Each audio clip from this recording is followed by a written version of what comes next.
Muy buenas noches. Vamos a dar inicio a esta transmisión. Tenemos para ustedes el día de hoy, que es referente a una clase o taller de lengua de señas mexicana. ¿Ok? Entonces vamos a dar inicio. Pueden ir por ahí poniendo sus nombres en los comentarios para saber de dónde están viéndonos. ¿Ok? Entonces vamos a dar inicio ahorita. Les quiero compartir la pantalla para empezar a ver. ¿Ok? Podemos empezar.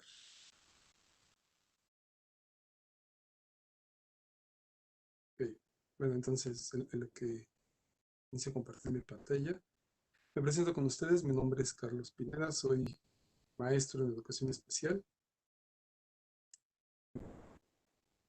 soy usuario de la lengua de señas desde hace 15 años, Tomás, tengo una hija que es sorda y bueno, a partir de eso, pues es que he estado siendo usuario de la lengua de señas, ¿ok? Entonces vamos a empezar.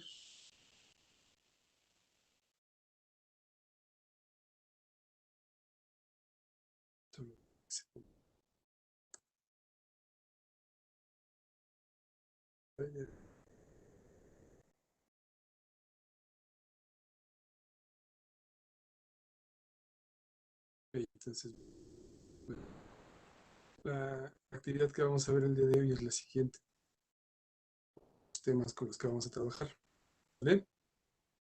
Bueno, estamos trabajando lo que es, o vamos a ver lo que es la lengua de señas mexicana como tal. Necesitamos ver algunos elementos, componentes importantes que son de la misma, que nos van a servir para la comunicación como tal, ¿vale? Entonces, sabemos que la lengua de señas es un medio de comunicación para las personas sordas con la persona oyente. Con ello, pues garantizamos un medio de comunicación que tiene que ver con el uso de las manos, situaciones corporales y gestuales que nos van a ayudar a una adecuada, a tener una adecuada comunicación con el sordo, ¿ok? Pero también, bueno, es importante que identifiquemos que la lengua de señas no solamente se utiliza en México. Sabemos que todos los países se utilizan, por ello que cada uno de estos tiene un nombre en específico. Lengua de señas mexicana, peruana, americana, española, francesa, italiana, N cantidad de lenguas de señas con relación a cada uno de los países. Y cada uno de estos tiene una forma de comunicación, tenemos la misma forma de comunicación, pero la lengua de señas es diferente. Varía entre cada uno de estos países. ¿Ok? Entonces no vamos a tener, la lengua de señas mexicana no es la misma que la española, ni la francesa, ni la italiana, ni portuguesa, ni ninguna de estas. Podemos encontrar algunas similitudes por las raíces y los rasgos de cada una de esas y de dónde provienen, pero el vocabulario es diferente. Reitero, de repente podemos encontrar algunas señas que son iguales, pero no, en general son diferentes, ¿sale? Entonces no es lo mismo que veamos o que identifiquemos la lengua de señas mexicana o con otro país, ¿ok? Entonces cada país tiene su propia lengua de señas, basadas en los mismos principios, pero en el caso de la mexicana es parte de cada una de estas, ¿ok? Entonces, algo que también es importante Estos son es que la lengua de señas mexicana tiene también regionalismos. Estos regionalismos, pues los llegamos a ver propia comunicación que hay en la lengua de señas mexicana. ¿A qué nos referimos con un regionalismo? Eh, por ejemplo, nosotros vemos que en el norte pueden tener un tipo de forma de platicar o de comunicarse diferente, o cada una palabra o un estilo de una palabra, cada una de ellas. Lo podemos encontrar en el norte, no sé, a lo mejor acá en Tijuana, en la Ciudad de México, Quintana Roo, y a eso se les llaman regionalismos. Y estos también se llegan a ver dentro de la lengua de señas mexicana. que tiene que ver con la situación de la necesidad que tiene ese estado en algún momento de tener una seña para alguna palabra, llegan a surgir de manera, perdón, dependiente, pues, podremos decir que estuviera todo centralizado. Ahora ya es más fácil porque ya hay formas de comunicarse entre sordos y oyentes, en el caso de intérpretes, que van estudiando para ir identificando señas nuevas o evolución de las mismas señas. Y anteriormente pues era más complejo, por eso es que podemos ver que en un estado una seña es diferente a otro, o incluso a veces hasta en regiones podemos estar en una zona geográfica, misma zona geográfica, pero en dos partes de esa zona geográfica manejan una seña diferente.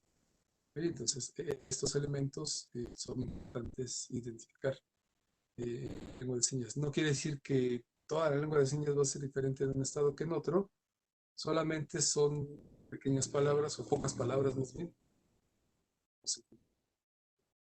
un momento con relación a unas variantes que vamos a ver. Incluso estas variantes tienen que ver en la forma en se presentan las señas. Presentarlas es decir, el momento que yo hago la seña, como la signo, estoy signando o señando, eh, puede variar porque tiene muchos elementos que cada persona puede dar, ya sea un toque personal, que no tendría que ser uniforme, pero se llegan a dar también por situaciones de la estructura de nosotros podamos hacer una seña o no. Un ejemplo, podemos decir que la letra F eh, tendría que ser así o podría ser así. Podemos ver esta variante que tiene que ver con la articulación que tiene cada una de las personas. Si la articulación es un poco, no es muy buena nuestra articulación, podemos estar presentando algunas señas de una forma correcta. ¿Ok? Y si nuestra articulación es correcta y adecuada, entonces vamos a estar asignando hacer. Y también tiene que ver la forma en que yo pueda estar identificando cómo lo está haciendo, a lo mejor por video, un intérprete o alguien que tiene videos en internet o incluso de los mismos libros y podemos encontrar estas pequeñas diferencias que nos llegan a dar. ¿Vale? Hay algo importante que nosotros podemos identificar, es que a veces nos podemos como sordos sin necesidad de utilizar la lengua de señas mexicana. Estos elementos de comunicación, en general o en específico, tienen que ver con forma o la estructura en que yo pueda comunicarme con la persona sorda. Es decir, me puedo comunicar de una manera gestual. La gesticulación me va a ayudar mucho a que el sordo pueda entenderme en algunos elementos como situaciones de sentimiento. Puedo presentarle gusto, disgusto, ansiedad, agrado, desagrado. Y en algunas palabras o acciones también, estos gestos nos ayudan a que tenga una forma diferente o impacte diferente la forma en que la expreso ¿sale? Entonces, esto nos va a ayudar de manera, eh, de una gran manera a poderme comunicar con el sordo. Hay una técnica y una estrategia que se llama Gestuno, que tiene que ver específicamente con gestos, como si estuviéramos jugando mímica y gestos, tratar de dar a entender una palabra, una acción, una situación o un enunciado sin aplicar una sola seña. No quiere decir que toda mi comunicación tenga que ser de esta manera, sino son elementos de apoyo que nos sirven cuando estamos trabajando la lengua de señas mexicana. Es decir, instrumentos o herramientas, podemos decir que son de apoyo dentro de la misma, lo que es gestos, situaciones corporales, el propio gestuno. Por ahí una estrategia que se llama clown, que es trabajo que utilizan los payasos como tal, o situaciones como artísticas o de circo, en donde se enseña a tener una expresión completa y muy detallada de algún elemento, alguna situación. Entonces, estas acciones o estas situaciones, reitero, nos van a ayudar de una manera este, muy fuerte para poderme comunicar con el sordo, reitero, sin utilizar señas o utilizando las propias señas. Eso también me puede ayudar a que mi comunicación sea más fluida, sea más entendible, pueda tener a lo mejor hacer menos señas con el apoyo de estos elementos, poderme dar a entender con el sordo cuando quiera comunicarme. ¿Ok?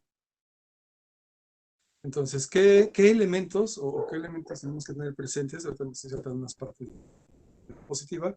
Quiero ver específicamente nada más algunos temas. Y dentro de ellos, pues son estos, ¿sale? ¿Qué elementos o qué debo de saber para tener este conocimiento o estarme induciendo a la lengua de señas mexicana? ¿Vale? Aquí tenemos estos 5 elementos.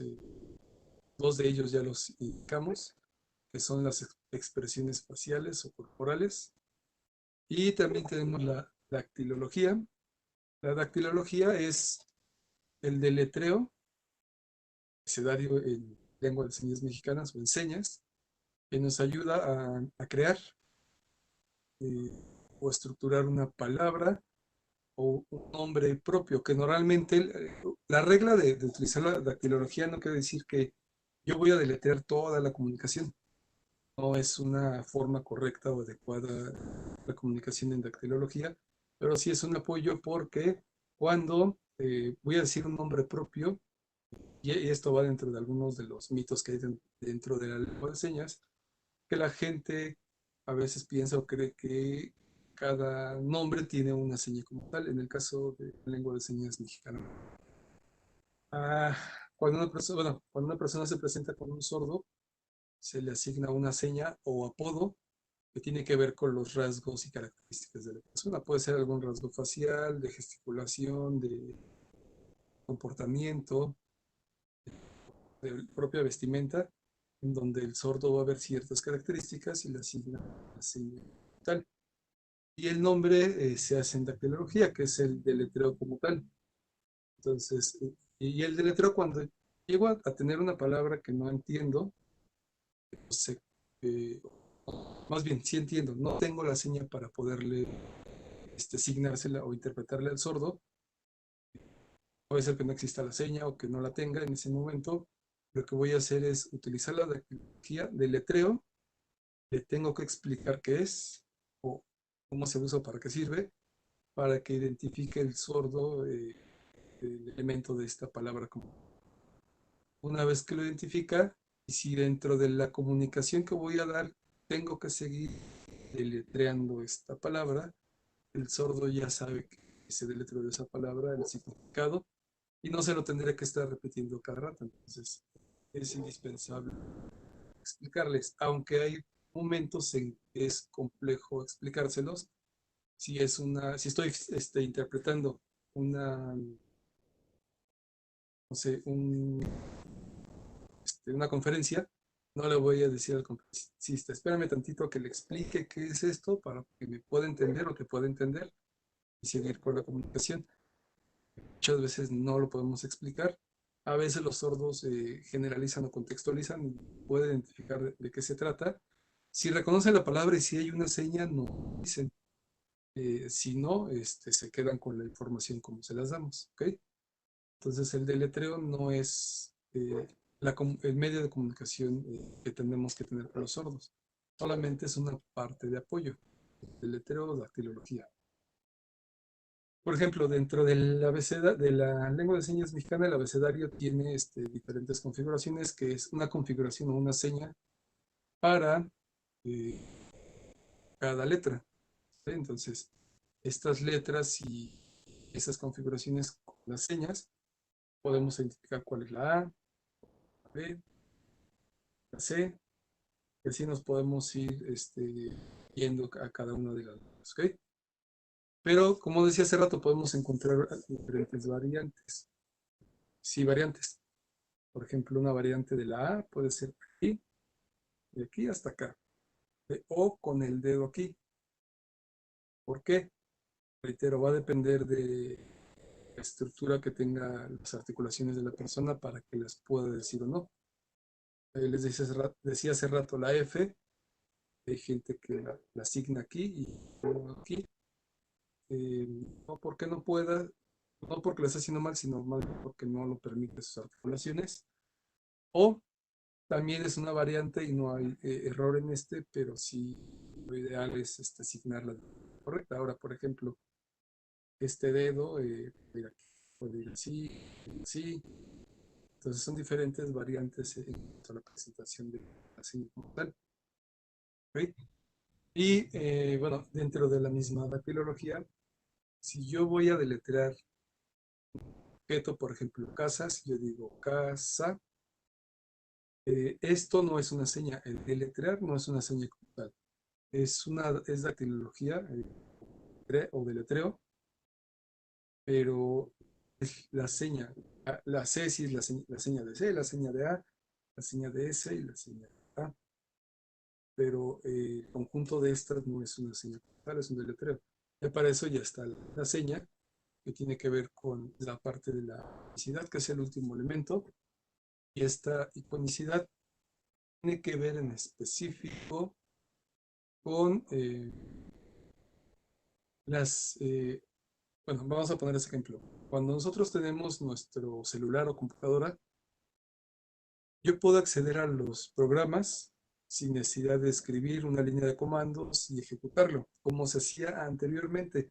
Eh, Al inicio de las computadoras era un ambiente, no era un ambiente gráfico como lo que vemos ahora, era un ambiente negro o verde, dependiendo del tipo de monitor, donde nada más podía escribir letras, ejecutaba y me aparecían los programas. Tenía que saberme que las rutas para poder entrar a cada uno de ellos y cómo utilizarla. La misma evolución hace este ambiente gráfico donde manejamos ahora iconos. Ese icono es una figura que representa un programa, una aplicación o una acción dentro del sistema operativo. Y yo puedo ir accediendo a ellos solamente identificándolo por la figura. Ya no buscando a ver de estos, cuál se llama, por ejemplo, YouTube, si tengo mi celular.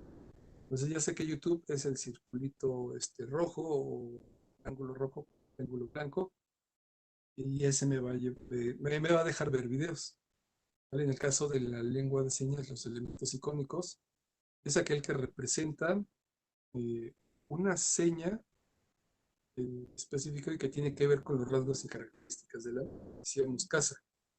Nosotros ubicamos este elemento de una casa cuando, chicos, recordemos, estábamos en el kinder primaria, decían dibuja una casa, entonces dibujábamos la casa y siempre poníamos tejas, paredes y puertas.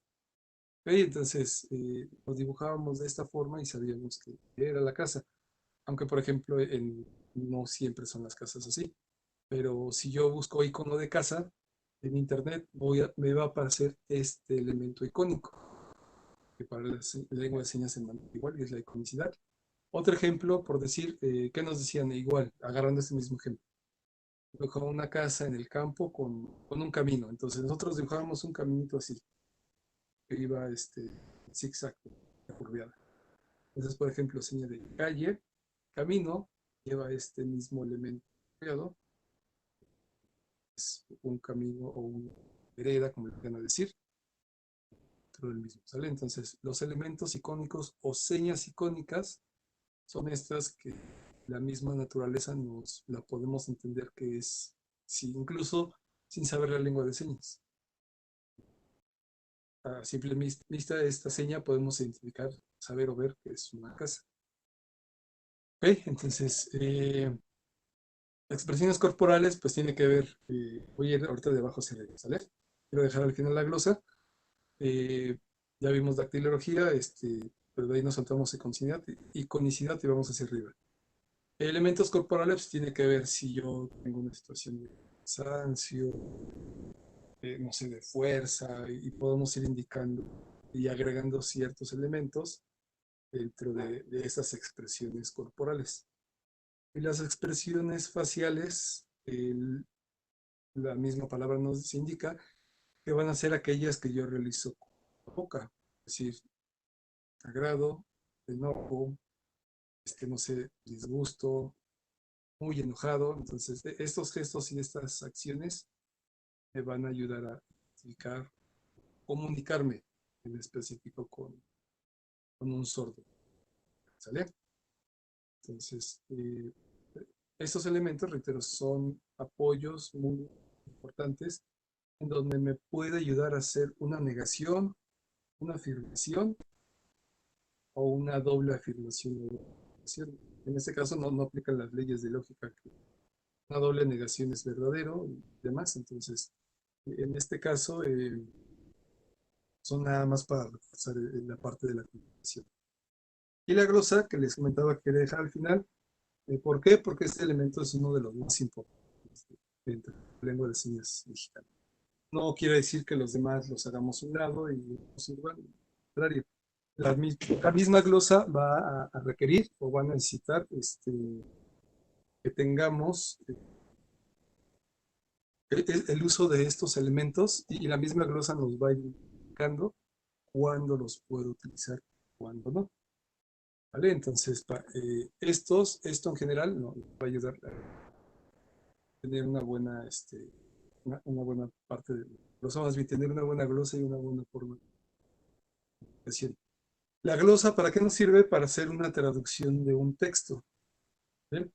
Traducción, van a decir, lo dijo mal, no se dice traducir, se dice interpretar.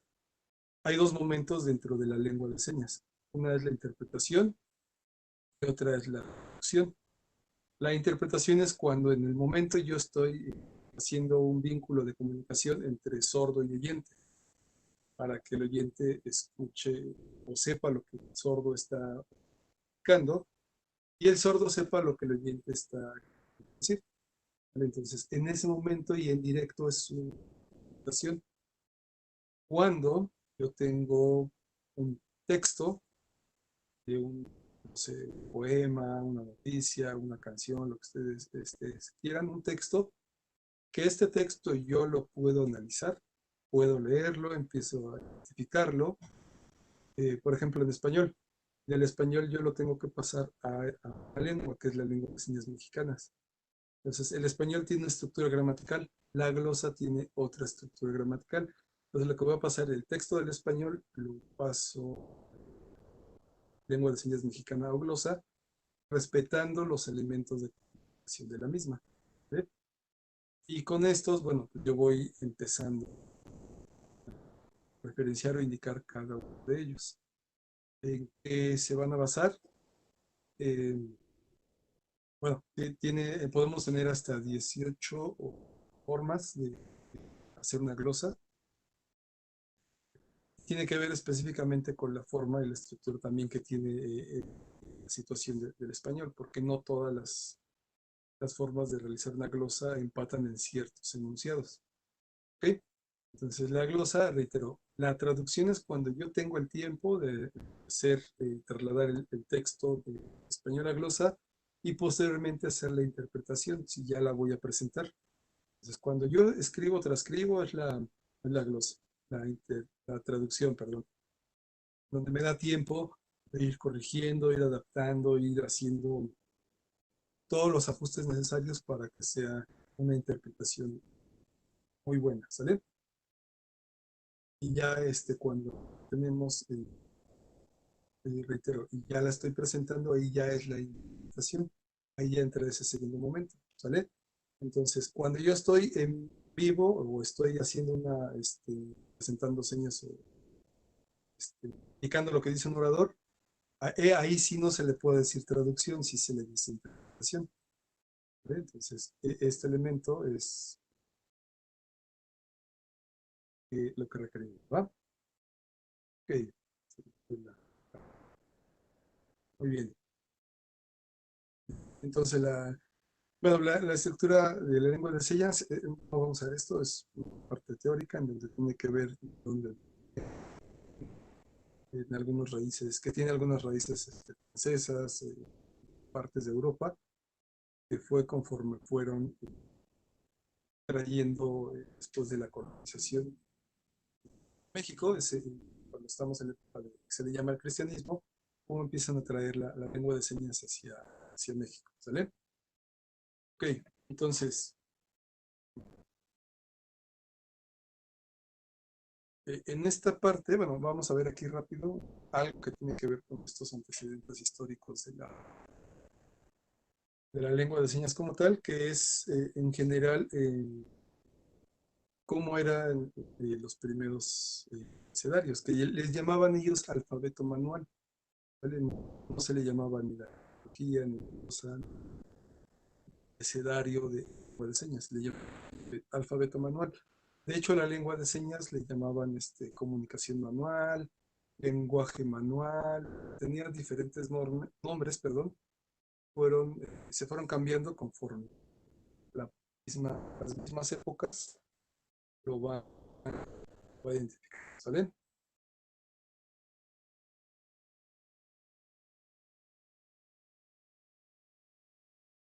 Ok, entonces, se me está yendo un poco la señal de video, pero seguimos aquí, ¿sale? Entonces, esta en general son imágenes de cómo era llamado alfabeto manual en esa época, que tiene que ver específicamente con bocetos de cómo presentaban y cómo lo tenían en libros. Venían en pequeños folletitos o libros, en donde las portadas eran las que tenemos al inicio, y bueno, posteriormente van apareciendo las señas de cada mano, ¿vale? Entonces, vemos, bueno, reitero, eran diferentes folletos, diferentes formas. Esa imagen que también vemos ahí es de las primeras que se llegaron a ver, cómo se representaba, y esa es de 1812. ¿Vale? Entonces, anteriormente, bueno, también se les llamaban sordomudos, se desapareció el sordomudo, que no es la correcta, en la actualidad no es la correcta, pero en esa época se llamaba así, por ahí de 1814, que es la fecha que nos maneja ahí. Reitero, actualmente no se debe decir sordomudo, pero reitero, viene así por el antecedente histórico, porque lo esté poniendo de manera. ¿Ve? Entonces, estos son otros folletos. Van cambiando los folletos, no sé si traten de indicar cómo algunas presentaciones de algunas señas van cambiando. Por ejemplo, vamos a ver aquí la P era diferente, un poco diferente, la R, la forma en presentar. Por ejemplo, ya nos vamos a este otro, en donde la P ya tiene un signo diferente y la